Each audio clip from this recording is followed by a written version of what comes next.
बिस्मिल्लाहिर्रहमानिर्रहीम। अस्सलाम वालेकुम to all my viewers and students आज हम लोग जो है एंटीबायोटिक्स की सीरीज़ स्टार्ट करने जा रहे हैं।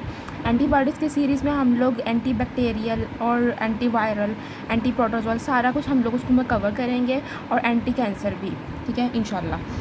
तो सबसे पहले इसको स्टार्ट करने से पहले हम लोग जो है इसकी क्लासिफिकेशन देख लेते हैं। आज हम लोग एंटी बैक्टीरियल स्टार्ट करने लगे हैं, सेल वॉल इनहिबिटर्स, ठीक है। तो सेल वॉल सिंथेसिस इनहिबिटर्स को जो है वो हम पहले इसकी क्लासिफिकेशन देख लेते हैं ताकि हमारा ज़्यादा कॉन्सेप्ट क्लियर हो कि कौन कौन से ड्रग हैं इस क्लास में, और फिर हम इसके मैकेनिज़्म और इसके स्पेक्ट्रम की तरफ आते हैं और बाकी सब चीज़ों की तरफ। सेल वॉल सिंथेसिस इनहिबिटर्स में सबसे पहले हम लोग करेंगे पेनिसिलिन को, और पेनिसिलिन ही जो होगा आज हमारे वीडियो लेक्चर का मेन रहेगा, ठीक है ना। आज हम यही पढ़ेंगे पेनिसिलिन की क्लासेस को। इसी क्लासेस को अगर हम लोग देखें तो ये इसकी 3 क्लासेस आ जाती हैं अकॉर्डिंग टू द एक्शन के लिहाज से इसकी जो है ना क्लासिफिकेशन जो की गई है। Number 1 is the natural penicillin, उसमें क्या आ जाता है, पेनिसिलिन जी आ जाता है। पेनिसिलिन जी को बेंजाइल पेनिसिलिन भी कहा जाता है। उसके बाद आ जाता है semi synthetic penicillin. Semi synthetic penicillin में जो है 3 क्लासेस आ जाती हैं। Number 1 is the acid resistant, जो कि अल्टरनेटिव होता है पेनिसिलिन जी का, यानी कि पेनिसिलिन जी के अल्टरनेटिव के तौर पे भी इसको यूज़ किया जाता है, और ये होता है पेनिसिलिन वी, ठीक है। उसके बाद आ जाता है पेनिसिनेज रेजिस्टेंट आ जाती हैं। उनमें कौन सा आ जाता है, मैथिसिलिन आ जाता है एंड क्लॉक्सासिलिन आ जाता है। इनको एंटी स्टेफिलोकोकल भी कहा जाता है, ठीक है ना। एंटी स्टेफिलोकोकल पेनिसिलिन्स भी कहा जाता है इनको। फिर आ जाती है एक्सटेंडेड स्पेक्ट्रम पेनिसिलियंस। एक्सटेंडेड स्पेक्ट्रम पेनिसिलियन को जो है वो आगे 3 ब्रॉड क्लासेस में डिवाइड किया गया है according to their nature. Number 1 is the amino penicillin. Amino penicillin से देखना है आप लोगों ने याद रखना है ये ए, ठीक है। तो इसमें कौन सा आ जाता है, एम्पीसिलियन आ जाता है एंड अमॉक्सिसिलियन आ जाता है, ठीक है। फिर आ जाता है कार्बोक्सी पेनिसिलियंस आ जाता है। कार्बोक्सी पेनिसिलियंस में कौन सा आ जाता है, कार्बेनिसिलियन आ जाता है एंड टिकारसिलियन आ जाता है, ठीक है ना। टिकारसिलियन आ जाता है। उसके बाद आ जाता है यूरिडो पेनिसिलियंस। इसमें कौन सा आ जाता है, पाइपेरासिलियन आ जाता है एंड मेजलोसिलियन आ जाता है, ठीक है। उसके बाद हम चलते हैं बीटा लैक्टामेज इनहिबिटर की तरफ। बीटा लैक्टामेज इनहिबिटर में जो है वो क्लेविलोनिक एसिड आ जाता है, सल्बैक्टम आ जाता है एंड टाजोबैक्टम आ जाता है। ये इनकी बहुत इंपॉर्टेंट है, ख़ास तौर पे बीटा लैक्टामेज इनहिबिटर या जो है एक्सटेंडेड स्पेक्ट्रम, इन सब के जो है वो डिफरेंट यूजेस हैं। आगे हम लोग जब इनके स्पेक्ट्रम को पढ़ेंगे तो हमें ज़्यादा क्लियर हो जाएगा कि कौन सा जो है वो ड्रग किसके लिए वो इफेक्टिव ज़्यादा है, ठीक है ना। कौन सी क्लास किसके लिए इफेक्टिव है और कौन से जो है वो कॉम्बिनेशन प्रोडक्ट्स में आ रहे हैं। उसके बाद हम लोग अगली क्लासिफिकेशन पे चलते हैं, मोनोबैक्टम्स में जो है जो मोस्ट इंपॉर्टेंट है वो एस्ट्रियोनैम आ जाता है। इसके अलावा कार्बापेनम्स आ जाता है। कार्बापेनम्स बहुत इंपॉर्टेंट है, इनमें जो है वो इमीपेनम आ जाता है, ठीक है ना। सिलास्टेटिन भी इसके अलावा आ जाता है। फिर इसके बाद आ जाता है मेरोपेनम आ जाता है, फेरोपेनम आ जाता है एंड डोरीपेनम आ जाता है, ठीक है। ये बहुत इंपॉर्टेंट क्लासिफिकेशन थी सारी, और ये आपको याद होनी चाहिए। इसके बाद हम लोग चलते हैं इनकी डिटेल्स की तरफ कि पेनिसिलिन का क्या मैकेनिज़्म है, उनकी तरफ चलते हैं हम लोग। अच्छा, अब आ जाते हैं हम लोग इनकी डिटेल्स की तरफ। To be maximum effective cell must be in actively proliferating state, यानी कि डिवाइडिंग माइक्रो ऑर्गेनिज्म होना चाहिए। अच्छा, यहाँ पर क्या इंपॉर्टेंट बात है कि जो ये क्योंकि सेल वॉल इनहिबिटर्स हैं, ठीक है। सेल वॉल अगर ऑलरेडी प्रेजेंट होगी तो फिर इनका एक्शन उतना ज़्यादा इफेक्टिव नहीं होगा जितना कि अगर सेल वॉल की सिंथेसिस अभी इन प्रोग्रेस है, ठीक है। तो अगर ये एक्टिवली डिवाइडिंग सेल होंगे ना तो क्या होगा कि ये इफेक्टिवली ज़्यादा इनका एक्शन अच्छा होगा कि सेल वॉल की सिंथेसिस बिल्कुल ही रोक देंगे, ठीक है। आगे हमें उसके बाद आ जाता है member of this family differ from one another in R substance of 6 amino penicillanic acid residue. So ये एक स्ट्रक्चर है, ठीक है, जिसमें जिसके साइड चेन जो है वो आर सब्सटेंस होते हैं। अब ये आर सब्सटेंस जो है वो डिफ़र करता है, और उसके मतलब उस आर सब्सटेंस में जो है वो डिफरेंट ग्रुप्स अटैच होते हैं, और उसकी वजह से क्या होता है कि जो सेल वॉल इनहिबिटर्स जिनमें पेनिसिलिन आ जाता है, इनका स्पेक्ट्रम इफेक्ट होता है, इनकी स्पेक्ट्रम चेंज होता है, stability to the stomach acid change होती है, क्रॉस हाइपर सेंसिटिविटी चेंज हो जाती है and susceptibility to the beta lactamases. अच्छा, अभी हम लोगों ने इतनी ज़्यादा क्लासेस पढ़ी, उन क्लासेस में वो डिफ़र कहाँ कर रही थी, ये सारी पेनिसिलिन की क्लासेस हमने पढ़ी है। ये सारी पेनिसिलिन की जो क्लासेस हमने पढ़ी हैं ये डिफ़र एक दूसरे से आपस में इसी तरह कर रही हैं कि ये 8 सब्सटेंस इनका डिफरेंट है, या जो स्ट्रक्चरल चेंजेस की वजह से जो है ना ये डिफरेंट सब्सटेंसेस डिफरेंट ड्रग्स बने हुए हैं, ठीक है। और इन ड्रग्स के चेंज होने की वजह से, जो इनकी आर ग्रुप के चेंज होने की वजह से जो हर ड्रग का स्पेक्ट्रम डिफरेंट हो रहा है, ठीक है ना, दूसरे ड्रग्स से। कि कुछ जो है ये एक्सटेंडेड स्पेक्ट्रम क्यों है, क्योंकि इनमें डिफरेंट आर ग्रुप लगा हुआ है जो ज़्यादा इफेक्टिव है। कुछ बीटा लैक्टामेज इनहिबिटर हैं, ठीक है, वो किस लिहाज से वो इनहिबिटर है, वो हम लोग वो किस वजह से हैं कि ये आर ग्रुप जो है वो डिफ़र आ जाता है, ठीक है ना, इन चीज़ों में। सो ये साइड चेन जो है ये काफ़ी ज़्यादा चीज़ों को अफेक्ट कर रही होती है। जैसे हम लोगों ने देखा स्पेक्ट्रम है, stability due to the stomach acid है, इसके अलावा क्रॉस सेंसिटिविटी वगैरह है। These are bactericidal and work in the time dependent fashion में वर्क करते हैं। सो याद रखना है जो पेनिसिलिन की क्लास है वो बैक्टीरियासाइडल की क्लास है, ठीक है ना, बैक्टीरियासाइडल है। क्यों? क्योंकि ये सेल वॉल की सिंथेसिस को इनहिबिट कर देते हैं। अभी हम लोग डिटेल में पढ़ेंगे किस तरह से। जब सेल वॉल की सिंथेसिस इनहिबिट हो जाती है तो फिर वो जो स्टेबिलिटी है ना, जो सेल की जो उसका मॉर्फोलॉजिकल फीचर मॉर्फोलॉजी को मेंटेन कौन कर रहा है, किसी भी बैक्टीरिया सेल की उसकी सेल वॉल मेंटेन कर रही है, उसकी बाउंड्री मेंटेन कर रही होती है ना। सो जब वो टूट जाती है, वो ख़राब हो जाती है, तो फिर उसकी स्टेबिलिटी नहीं रहती सेल की, ठीक है ना, इसकी वजह से ऑस्मोटिक इम्बैलेंस हो जाता है, ठीक है। अभी हम लोग मज़ीद आगे पढ़ते हैं। सो मैकेनिज़्म की तरफ चलते हैं विदाउट एनी डिले। सबसे पहले तो ये पेनिसिलिन बाइंडिंग प्रोटीन पे अटैच होते हैं, ठीक है ना। जो पेनिसिलिन है ना, ये पेनिसिलिन बाइंडिंग प्रोटीन में अटैच होते हैं। ये कहाँ पर मौजूद होता है पेनिसिलिन बाइंडिंग प्रोटीन? ये जो ना मौजूद होते हैं पेरीप्लाज्मिक स्पेसेस में, ठीक है। अब पेरीप्लाज्मिक स्पेसेस में ये मौजूद होते हैं और इसके रिसेप्टर्स, ठीक है। तो पेनिसिलिन जाता है और वहाँ पर बाइंड करता है। पेनिसिलिन बाइंडिंग प्रोटीन्स का काम क्या होता है? ये असल में पेप्टिडोग्लाइकेन सिंथेसिस में इन्वॉल्व होते हैं, ठीक है। पेप्टिडोग्लाइकेन सिंथेसिस जो है वो रुक जाती है इनकी बाइंडिंग की वजह से। अब बात यह है कि पेप्टिडोग्लाइकेन क्यों इतना इंपॉर्टेंट है। पेप्टिडोग्लाइकेन जो है वो एनवेलप करता है सेल मेम्ब्रेन को, इनकी सेल मेम्ब्रेन को एनवेलप कर रहा होता है और उसको प्रोटेक्ट करता है फ्रॉम द इन्वायरमेंटल स्ट्रेस से, ठीक है। इसके अलावा ये सेल डिवीजन में भी इंपॉर्टेंट है। सो जब ये टूट जाएगा यानी कि पेप्टिडोग्लाइकेन बनेगा ही नहीं, ठीक है। इसकी बाइंडिंग की वजह से क्या है, पेप्टिडोग्लाइकेन नहीं बनेगा, ठीक है, सिंथेसिस, क्योंकि पेनिसिलिन बाइंडिंग प्रोटीन का काम ही यही होता है कि वो पेप्टिडोग्लाइकेन की बायोसिंथेसिस करवाते हैं। जब पेप्टिडोग्लाइकेन बनेगा नहीं तो फिर उसकी स्टेबिलिटी नहीं आएगी सेल मेम्ब्रेन। जब स्टेबिलिटी नहीं आएगी तो फिर वो एनवायरमेंटल स्ट्रेस से जो है वो एक्सपोज होगा और वो जो है वो सेल जो है वो डिस्ट्रक्ट हो जाएगा, ठीक है ना। दूसरी तरफ क्या कहती है, ये इनहिबिट करता है ट्रांसपेप्टिडेज को भी, यानी कि पेनिसिलिन की जो क्लास है ये इनहिबिट करती है ट्रांसपेप्टिडेज को, जिसकी वजह से क्या हो जाती है, इनहिबिशन हो जाती है between inhibition of the cross link between the peptidoglycan chain, जिसकी वजह से सेल इंटीग्रिटी डिक्रीज हो जाती है, सेल वॉल इंटीग्रिटी, ठीक है। अभी मैं इसको आपको डायग्रामेटिकली भी दिखाती हूँ। फिर इसके अलावा आ जाता है ये ऑटोलाइसिन को प्रमोट करते हैं। ऑटोलाइसिन एक ऐसा प्रोसेस है जिसमें सेल वॉल जो है वो आहिस्ता आहिस्ता टूटती है और साथ साथ नई बनती जाती है, ठीक है। अब ये क्या है, ये ऑटोलाइसिन को प्रमोट करना शुरू करते हैं और साथ में जो है जब ऑटोलाइसिन को प्रमोट कर रहे हैं तो दूसरी तरफ क्या हो रहा है, जो पेप्टिडोग्लाइकेन सिंथेसिस ही नहीं हो रही है, जब सेल वॉल भी टूट रही है और पेप्टिडोग्लाइकेन सिंथेसिस भी नहीं हो रही, तो जिसकी उसकी वजह से क्या होता है कि वो सेल वॉल की जो सेल है वो बहुत ज़्यादा एक्सपोज हो जाता है इन्वायरमेंटल स्ट्रेस से और वो ऑस्मोटिक इम्बैलेंस की वजह से जो है उसका रप्चर हो जाती है सेल की, ठीक है। अभी मैं आपको डायग्रामेटिकली समझाती हूँ तो वो ज़्यादा आपको क्लियर हो जाएगा। वैसे ये मैंने आपको पॉइंट इसलिए बता दिया ताकि आपके जहन में एक मैप क्लियर हो जाए कि इसके 3 मैकेनिज़म्स हैं। नंबर 1, ये पेनिसिलिन बाइंडिंग प्रोटीन के साथ ये बाइंड करता है और इनहिबिट करता है पेप्टिडोग्लाइकेन को, ठीक है, क्रॉस लिंकिंग को डिक्रीज़ करता है। दूसरा, ये जो है ट्रांसपेप्टिडेज को इनहिबिट करता है जिसकी वजह से पेप्टिडोग्लाइकेन की आपस में क्रॉस लिंकिंग नहीं होती। और तीसरा, ये ऑटोलाइसिन को प्रमोट करता है। अब हम देखते हैं इसका डायग्रामेटिकली इसको। Okay, this is the outer membrane, ठीक है, और ये जो है इसमें लिपोपॉलीसेकेराइड्स मौजूद है, ठीक है ना। आउटर मेम्ब्रेन आ जाती है, इसमें क्या आ जाता है, लिपोपॉलीसेकेराइड मौजूद है। उसके बाद आ जाती है पेरीप्लाज्मिक स्पेस। पेरीप्लाज्मिक स्पेस कहते हैं जो दो मेम्ब्रेन के दरमियान स्पेस हो, outer membrane and cytoplasmic membrane के दरमियान जो स्पेस है उसको कहते हैं पेरीप्लाज्मिक स्पेस। और इसमें मौजूद होते हैं पेप्टिडोग्लाइकेन। पेप्टिडोग्लाइकेन की होती है आपस में क्रॉस लिंकिंग हुई हुई है, ये एक चेन है और ये साथ दूसरी चेन की क्रॉस लिंकिंग हुई हुई है, ठीक है ना। और ये साथ में जो है ये लिपोप्रोटीन्स जो है वो इसके साथ अटैच हैं, ठीक है। ये इसने इसको इन्वेलप किया हुआ है साइटोप्लाज्मिक मेम्ब्रेन को और इसके इन्वेलप करने के ऊपर क्या इन्वेलप किया हुआ है और इसके साथ जो है ये आउटर मेम्ब्रेन के साथ ये कनेक्टेड है थ्रू लिपोप्रोटीन्स के जरिए, ठीक है। तो अब आपको बात क्लियर हुई कि जब ये चीज़ नहीं होगी, ये चीज़ नहीं बनेगी तो ये एक्सपोज्ड हो जाएगी। जब ये एक्सपोज्ड हो जाएगी तो फिर क्या होगा कि जो सेल की जो इंटीग्रिटी है वो कम हो जाएगी और वो जल्दी उसके चांसेस है कि वो जल्दी रप्चर कर जाए, ठीक है। उसके बाद आ जाता है ये पेप्टिडोग्लाइकेन का मैंने यहाँ पर फंक्शन लिखा हुआ है कि पेप्टिडोग्लाइकेन क्या है कि ये एनवेलप करती है, envelope around cytoplasmic membrane, help protect the cell from the environmental stress and important regulator of the cell division. ठीक है, अब आपको पता चला इसकी इंपॉर्टेंस क्या है इस चीज़ की।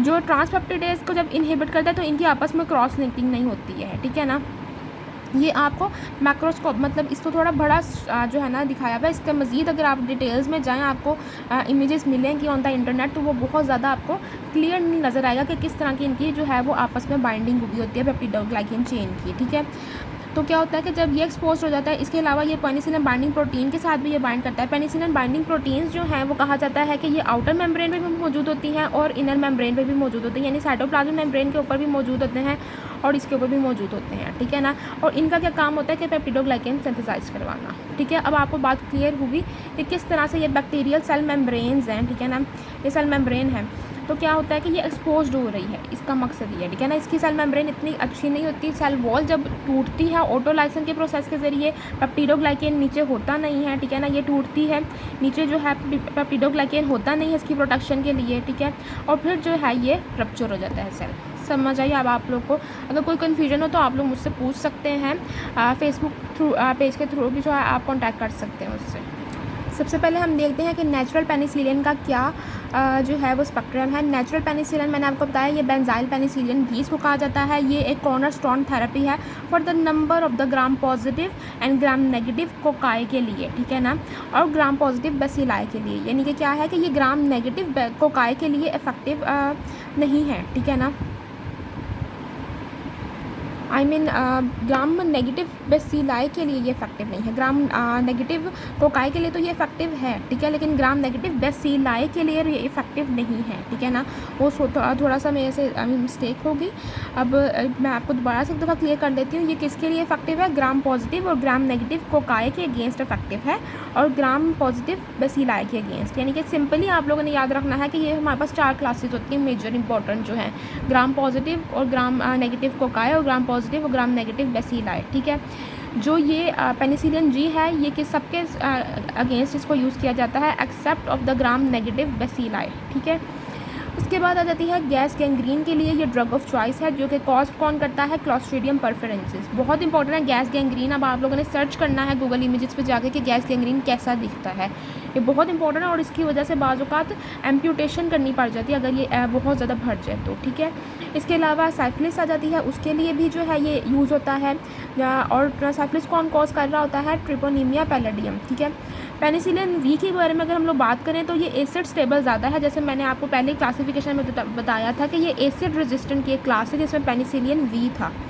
ठीक है, ये मोर स्टेबल है to the acid given orally, और इसका स्पेक्ट्रम इसको ओरली दिया जाता है, यानी कि जो स्टमक एसिड से ये ब्रेक नहीं होता, इसको ओरली दिया जाता है और इसका स्पेक्ट्रम जो है पेनिसिलिन जी जैसा ही है। ठीक है, उसके बाद आ जाती है एक स्पेशल क्लास हमारे पास जो आ जाती है एंटी स्टेफिलोकोकल। एंटी स्टेफिलोकोकल में हम लोगों ने पढ़ा था कौन सी क्लास एंटी स्टेफिलोकोकल की थी? मैथिसिलिन एंड क्लॉक्सासिलिन। ठीक है, इनको क्या कहा जाता है? मैथिसिलिन सेंसिटिव स्टेफिलोकोकल्स ऑरियस के लिए जो है ये यूज़ किया जाता है। ठीक है ना, MSSA के लिए इसको यूज़ किया जाता है। ये बीटा लैक्टेमेज रेजिस्टेंट क्लास है। ठीक है, इनकी एक्टिविटी जो है मिनिमल है या no activity against the gram negative, यानी कि ग्राम नेगेटिव के अगेंस्ट इतने इफेक्टिव नहीं है क्योंकि इनको स्टेफिलोकोकाई क्या होता है? ग्राम पॉजिटिव है ये। ठीक है ना, अभी आप लोग को आहिस्ता आहिस्ता पता चलना शुरू हो जाएगा कि जो स्टेफिलोकोकल है और जो स्ट्रेप्टोकोकस है, ठीक है ना, ये इनकी जो क्लासेज इनके जो स्पीशीज से रिलेटेड जो भी होंगे ना आगे वो ग्राम पॉजिटिव में आएंगे। ठीक है ना, बाकी जो इकोलाई हो गया, हीमोफिलस इन्फ्लुएंजा हो गया या सूडोमोनास स्पीशी हो गई, ये ग्राम नेगेटिव होते हैं। ठीक है ना, अच्छा, एक हमारे पास हुई क्लास पेनिसिलिन जी और पेनिसिलिन वी की। ठीक है ना, नेचुरल पेनिसिलिन आ गया, फिर एंटी स्टेफिलोकोकल आ गए। एंटी स्टेफिलोकोकल में कौन से आ जाते हैं? मैथिसिलिन याद रखना है, MSSA। ठीक है, उसके बाद आ जाता है एक्सटेंडेड स्पेक्ट्रम। एक्सटेंडेड स्पेक्ट्रम बहुत इंपॉर्टेंट है और बहुत ज़्यादा यूज़ भी किया जाता है। इनका स्पेक्ट्रम जो है वो सिमिलर है टू द पेनिसिलिन जी जैसा ही, लेकिन ये इफेक्टिव है अगेंस्ट ग्राम नेगेटिव बेसिलाई के अगेंस्ट भी। ठीक है ना, वही बात हुई ना कि ग्राम नेगेटिव बेसिलाई के अगेंस्ट वो इफेक्टिव नहीं थे, लेकिन ये एक्सटेंडेड स्पेक्ट्रम है तो फिर इनका बनता है कि ग्राम नेगेटिव बेसिलाई के अगेंस्ट भी इफेक्टिव हो। अच्छा, इसमें कौन कौन से आ जाते हैं, लिस्टीरिया मोनोसाइटोजीन्स आ जाती है, ठीक है ना, ये ग्राम पॉजिटिव बेसिलाई है, ठीक है। फिर इंटेरोकोकस स्पीशी आ जाती है, जो कि उसके लिए भी ये जो है एक्सटेंडेड स्पेक्ट्रम जो है वो यूज़ होता है, एक्सटेंडेड स्पेक्ट्रम जो पेनिसिलिन है वो यूज़ होती है। लिस्टीरिया मोनोसाइटोजेनेस क्या कॉज कर रहा होता है, फूड पॉइजनिंग का ये बैक्टीरिया है, ठीक है। याद रखना है कि गैस गैंग्रीन को कौन कॉज कर रहा है, लिस्टीरिया जो है क्लोस्ट्रीडियम परफरेंजिस, ठीक है। जो साइफिलिस को कौन कॉज कर रहा है, ट्रेपोनीमिया पैलाडियम, ठीक है। जो फूड पॉइजनिंग कौन करवाता है, लिस्टीरिया मोनोसाइटोजीन्स, ठीक है ना, ये याद रखनी है बातें। इसके अलावा जो एक्सटेंडेड स्पेक्ट्रम है वो एंडोकार्डाइटिस की प्रिवेंशन के लिए भी यूज़ होते हैं। एक्सटेंडेड स्पेक्ट्रम को जब सल्बैक्टम और क्लेवुलानिक एसिड, ये दोनों कौन थे, ये बीटा लैक्टमेज इनहिबिटर थे, जब इनको जो है कंबाइंड किया जाता है विद द एक्सटेंडेड स्पेक्ट्रम के साथ, तो फिर ये MSS के अगेंस्ट भी इफेक्टिव होते हैं। अदरवाइज जो जो स्टेफिलोकोकाई है वो इनसे रेजिस्टेंट होते हैं, ठीक है। ये बात याद रहेगी आप लोगों को कि इन क्लेवुलानिक एसिड एक्सटेंडेड स्पेक्ट्रम में कौन था, एमॉक्सिसिलिन एंड एम्पिसिलिन, ठीक है ना, यही चीज़ें थी ना। अगर एम्पिसिलिन अगर आप लोग घर में अपने देखें तो अमॉक्सिसिलिन और क्लेवुलानिक एसिड का एक कॉम्बिनेशन प्रोडक्ट जो आता है वो कौन सा होता है, ऑगमेंटेन का, ठीक है। तो वो उसका अच्छा खासा जो है वो यूज़ होता है इस वक्त, बहुत ज़्यादा डिजीज़ के लिए ऑगमेंटेन को यूज़ किया जाता है। सो अगर खाली एम्पिसिलिन दिया जा रहा है तो फिर वो मेथिसिलिन सेंसिटिव स्टेफिलोकोकल ऑरियस के लिए इफेक्टिव नहीं है। लेकिन अगर इसको सल्बैक्टम या क्लेवुलानिक एसिड के साथ जो है कंबाइंड किया जा रहा है एक्सटेंडेड स्पेक्ट्रम को एंटीबायोटिक्स को, तो फिर ये इफेक्टिव है, ठीक है।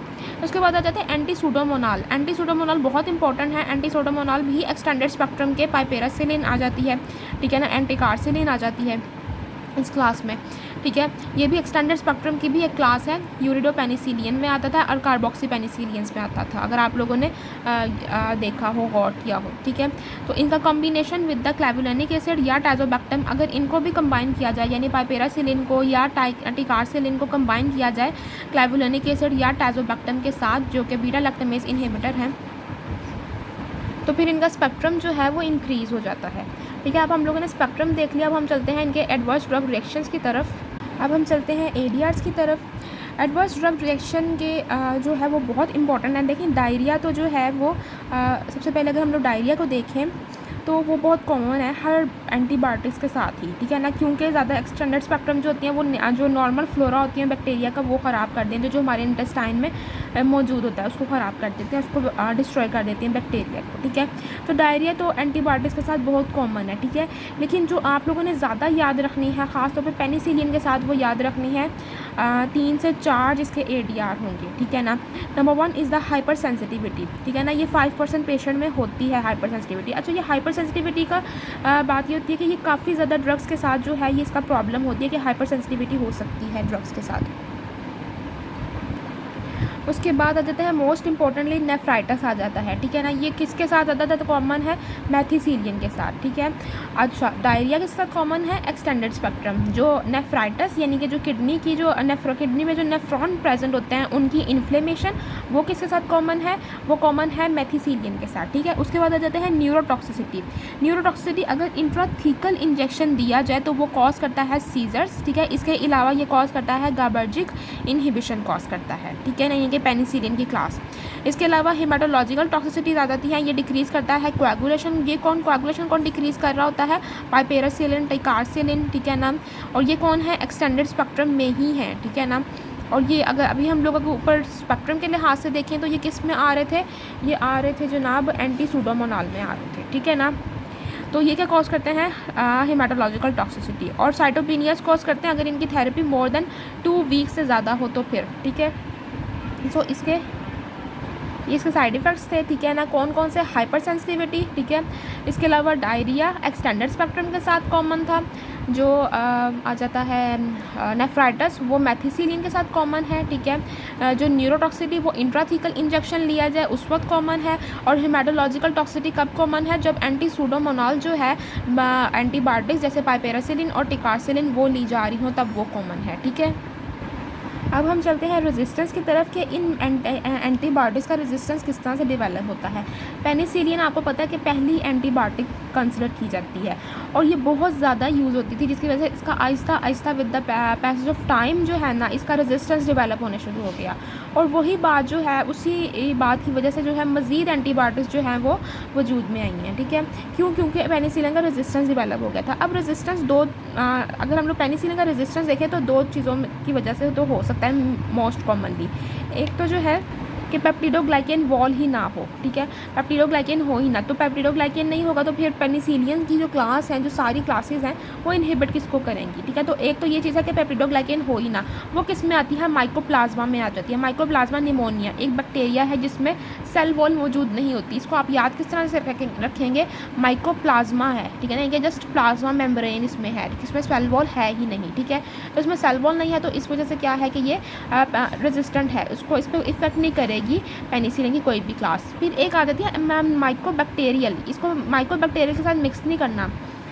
माइकोबैक्टीरियम जो आ जाती है वो जो ट्यूबरक्लोसिस कॉज करती है, उसकी जो उसमें पेप्टिडोग्लाइकेन मौजूद होता है और उसमें माइकोलिक एसिड एडिशनल होता है, जिसकी वजह से वो थोड़ा डिफरेंशिएट है इनसे। ठीक है ना, इसके अलावा आ जाती है सेल वॉल जो है वो इम्परमेबल हो जाए टू द ड्रग्स। ठीक है ना, सेल वॉल ही इम्परमेबल है ड्रग्स से। अब वो कौन कौन से मैकेनिज्म हो सकते हैं जिनकी वजह से मजीद रेजिस्टेंस डेवलप होता है।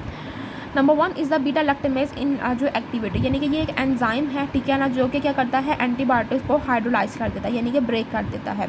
इसका कौन सा, साइक्लिक अमाइड बॉन्ड। जो बीटा लैक्टेमेज हाइड्रोलाइज करता है cyclic amide bond of the beta lactam ring, यानी कि जो साइक्लिक अमाइड बॉन्ड है, अगर मैंने आपको दिखाया हो इसका स्ट्रक्चर, तो फिर आप लोगों ने उसमें देखा होगा कि अगर मैं कोशिश करूँगी कि इसमें दोबारा से स्ट्रक्चर आपको शो कर दूँ इस पॉइंट पे, तो आप लोगों ने देखा होगा कि जो इसमें साइक्लिक अमाइड बॉन्ड मौजूद है, ठीक है, बीटा लैक्टम रिंग के अंदर, तो उसको क्या करता है, ये हाइड्रोलाइज कर देता है। ठीक है, उसके बाद क्या आ जाता है कि इम्परमेबिलिटी डिक्रीज़ हो जाना। वो किस वजह से इम्परमेबिलिटी डिक्रीज़ हो जाती है कि इफ्लक्स पंप होना मौजूद, या तो इफ्लक्स पंप मौजूद होना शुरू हो जाते हैं, मतलब बनना शुरू हो जाते हैं, या फिर पहले से ही होते हैं। जैसे आ जाता है क्लैब्सिएला निमोनिया में जो है इफ्लक्स पंप मौजूद होते हैं, तो जैसे ही एंटीबायोटिक आती है इफ्लक्स पंप क्या करता है, उसको बाहर निकाल देता है। ठीक है, एक ये चीज़ है कि आपके अंदर जो बैक्टीरिया है वो खुद अपने अंदर से एक आर्मी जनरेट करता है जिसको बीटा लैक्टेमेज कहते हैं। ठीक है, वो जो है एंटीबायोटिक्स को हाइड्रोलाइज कर देता है, एक ये मैकेनिज्म है। दूसरा ये है कि वो उनके जो गार्ड हैं वो दरवाजे पे खड़े हुए हैं इफ्लक्स पंप के तौर पे। ठीक है, वो जैसे ही एंटीबायोटिक आती है वो उसको बाहर निकाल देते हैं। ठीक है, और तीसरा ये है कि जो वक्त के साथ साथ जो रेजिस्टेंस डेवलप होना शुरू हुआ, जो म्यूटेशन होना शुरू हुई, उसकी वजह से क्या हुआ कि मॉडिफिकेशन होने लगी पेनिसिलिन बाइंडिंग प्रोटीन्स में।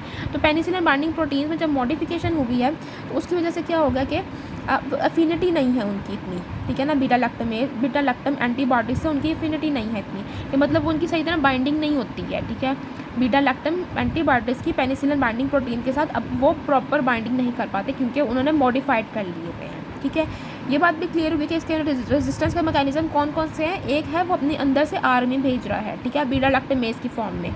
एक है कि उसने अपने अपने बॉर्डर पर ही गार्ड खड़े किए हुए हैं इफ्लक्स पंप के फॉर्म में। ठीक है, और तीसरा उसका मैकेनिज्म ये है कि वो वक्त के साथ साथ तरक्की कर गया है। ठीक है ना, किस तरह से मॉडिफाइड हो गए हैं उसके पेनिसिलिन बाइंडिंग प्रोटीन्स। जिस तरह एक आप इसको आम जो है ना वो समझ सकते हैं, जैसे एक आम कंट्री की भी जो डिफेंस होती है वो इसी तरह से कुछ ना कुछ मिलती जुलती होती है। एक कुछ उनके बॉर्डर पे गार्ड मौजूद होते हैं, कुछ अगर दुश्मन अंदर तक आ जाए तो वो पुलिस होती है, ठीक है, रेंजर्स होते हैं, वो सारी चीज़ें होती हैं। और वक्त के साथ साथ वो अपना सिस्टम जो है वो अपना डिफेंस सिस्टम डेवलप भी करते हैं। ठीक है, तो ये बात आपको क्लियर हुई। ये 3 मैकेनिज्म अब आपने याद रखने हैं इस तरह से। उसके बाद इसकी काइनेटिक्स की तरफ आते हैं। काइनेटिक्स इसकी बहुत इंपॉर्टेंट है और जो फार्मासिस्ट मुझे सुन रहे हैं वो तो ख़ास तौर पे जो है वो काइनेटिक्स को रट लें, क्योंकि उनके काउंसलिंग जब टाइम आता है तो उनको ये बहुत ज़्यादा चीज़ें काम आती है काइनेटिक्स उसकी, ड्रग्स की।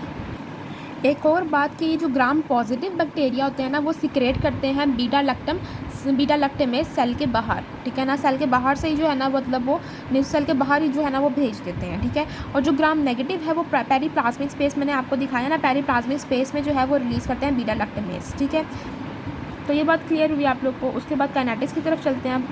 सबसे पहले हम लोग देख लेते हैं रूट ऑफ एडमिनिस्ट्रेशन। ये जो मैंने कॉम्बिनेशन प्रोडक्ट्स लिखे हुए हैं ना, ठीक है, इन सबको आईवी और आईएम यानी कि इंट्रावेनस या इंट्रामस्कुलरली लिए जा सकते हैं, इनको ओरली नहीं लेना। ये कौन कौन से कॉम्बिनेशन प्रोडक्ट है? Ampicillin and sulbactam, ticarcillin and clavulanic acid, piperacillin and tazobactam, ठीक है ना, एंड नेफिसिलिन एंड ऑक्सासिलिन, ये अलग अलग हैं, ठीक है ना, इनको आईवी और आईएम ही लेते हैं, ठीक है। जबकि जो पेनिसिलिन वी है, अमॉक्सिसिलिन है, डाइक्लोक्सासिलिन है, ये अवेलेबल है ओरली भी, ठीक है। और अमॉक्सिसिलिन का with the combination product of the clavulanic acid यानी कि ऑगमेंटिन जो है वो तो ओरली अवेलेबल है, ठीक है। तो हम लोगों ने ये बात याद रखनी। उसके बाद आ जाता है यानी कि जो ज़्यादातर कॉम्बिनेशन प्रोडक्ट है ना वो क्या है, आईवी और आईएम लिए जा रहे हैं, ठीक है ना। और कॉम्बिनेशन प्रोडक्ट के अलावा जो है वो कौन कौन से लिए जा रहे हैं, ऑक्सासिलिन एंड नेफिसिलिन जो है वो आईवी और आईएम लिए जाते हैं। जबकि एक कॉम्बिनेशन प्रोडक्ट की एक्सेप्शन है, वो कौन सा है, वो ऑगमेंटन का प्रोडक्ट है जिसमें अमॉक्सिसिलिन और क्लेवुलेनिक एसिड आता है, ठीक है। बाकी पेनिसिलिन वी अलग से हो गया, अमॉक्सिसिलिन हो गया, ये सारे जो हैं वो ओरली लिए जा रहे हैं, ठीक है। अच्छा, एक और आ जाता है procaine penicillin G and benzathine penicillin G, ये आईएम और डिपोट यानी कि डिपोट फॉर्म में अवेलेबल है। Procaine penicillin G and benzathine penicillin, यानी कि पेनिसिलिन जी की दो फॉर्म, नेचुरल पेनिसिलिन की आप लोगों ने याद रखना है, दो फॉर्म जो है वो इंट्रामस्कुलर डेपोट के तौर पे भी जो है वो अवेलेबल है, ठीक है। अभी ये भी सेपरेट है, लेकिन ये क्या है कि ये एक तरह से इनका एक मॉडिफाइड फॉर्म है पेनिसिलिन जी की, ठीक है। ये बात याद हुई कि सारे कॉम्बिनेशन प्रोडक्ट जो है एक्सेप्ट ऑफ ऑगमेंटन आईवी और आईएम लिए जाते हैं, ठीक है ना। बाकी जो सारे सेपरेट जो सिंगल प्रोडक्ट हैं वो ओरली लिए जा रहे हैं एक्सेप्ट ऑक्सासिलिन एंड नेफिसिलिन, ठीक है। और एक जो मॉडिफाइड फॉर्म जो नेचुरल पेनिसिलिन का वो इंट्रामस्कुलरली जस्ट जाता है, वो ना आईवी जाता है ना वो जो ओरली जा रहा है, ठीक है। उसके बाद एब्जॉर्प्शन देखें तो हम लोग इनकी ओरल एब्जॉर्प्शन जो है ना वो इतनी अच्छी नहीं होती, और खाना अगर साथ ले लिया जाए या खाने के बाद ही खाई जाए तो इसकी एब्जॉर्प्शन मज़ीद डिक्रीज़ होती है। सो प्रेफर किया जाता है इसको एम्प्टी स्टमक में ही लिया जाए, ठीक है ना। उसके बाद आ जाता है कि ऐसी एंटीबायोटिक्स जो कि बीटा लैक्टमेज रेजिस्टेंट हैं, ठीक है ना, ऐसी एंटीबायोटिक्स जो बीटा लैक्टमेज रेजिस्टेंट हैं, जैसे मेथिसिलिन हो गया, ठीक है। इसके अलावा जो है वो कॉम्बिनेशन प्रोडक्ट में जो आ रही हैं, ठीक है, वो जो रेजिस्टेंट हैं उनका क्या होता है कि वो डिक्रीज़ करती है गैस्ट्रिक एम्पटिंग टाइम, ठीक है। जब वो गैस्ट्रिक एम्पटिंग टाइम जो है ना वो फूड के साथ लिया जाए तब वो डिक्रीज़ हो जाता है उनका गैस्ट्रिक एम्पटिंग टाइम, ठीक है। फूड जो है वो डिक्रीज़ करता है किसकी absorption, penicillin resistant beta lactamase resistant penicillin की जो है वो इसकी एब्जॉर्प्शन कम करता है, क्योंकि ये डिक्रीज़ कर रहा होता है गैस्ट्रिक एम्पटिंग टाइम। लेकिन जब फूड आता है, आप खाना खाते हैं, इसको मज़ीद डिटेल बायोफॉर्म के टॉपिक में मैं आपको पढ़ाऊंगी, थोड़े दिनों में बायोफॉर्म का टॉपिक मैं आपको पढ़ाऊंगी कि फ़ूड किस तरह से इफेक्ट कर रहा होता है इस सब चीज़ों को। जब हम फूड लेते हैं तो उसको जो फूड है वो गैस्ट्रिक एम्पटिंग को डिले करता है, क्योंकि फूड की डाइजेशन हो रही होती है, एंजाइम जो आपके सिक्रेशंस रिलीज़ हो रही होती हैं, तो जिसकी वजह से क्या होता है गैस्ट्रिक एम्पटिंग टाइम डिक्रीज़ हो जाता है। तो जब आपने मेडिसिन भी ली होती है तो फिर उस मेडिसिन का ज़्यादा एक्सपोजर होता है टू द स्टमक एसिड। अब खाने को हजम करने के लिए तो स्टमक एसिड अच्छा है, लेकिन उस स्टमक एसिड से दवाई ख़राब हो जाती है, ठीक है ना। तो इसलिए जो है सिंपल अल्फाज में है कि जो खाने के साथ जब लिया जाए तो वो स्टमक एसिड को बर्दाश्त नहीं कर पाती जो पेनिसिलिन है, ठीक है ना, ख़ासतौर पर जो बीटा लैक्टमेज रेजिस्टेंट है वो वाली। तो क्या होता है कि इनको प्रेफर किया जाता है कि ये एम्प्टी स्टमक ही लिया जाए, ठीक है। उसके बाद अगर हम लोग डिस्ट्रीब्यूशन की बात करें तो ये प्लेसेंटा को भी क्रॉस कर रही हैं, ठीक है, ये CSF को भी क्रॉस कर रही हैं उस वक्त जब मेनिंजिस जो है इन्फ्लेमेशन हुई हो, यानी अगर किसी को मेनिंजाइटिस हुआ हुआ है ना तो फिर उस वक्त जो है ये पेनिसिलिन की जो क्लास है ना, ये जो पेनिसिलिन के जो ड्रग्स हैं ये क्रॉस कर देते हैं CSF, मतलब जो ब्लड ब्रेन बैरियर को क्रॉस करके और CSF में जो है ये तक पहुंच जाते हैं, ठीक है ना। उसके बाद क्या आ जाता है कि ये प्रोस्टेट में इतना एंटर नहीं होता, ठीक है ना, not much enter in the prostate, ठीक है।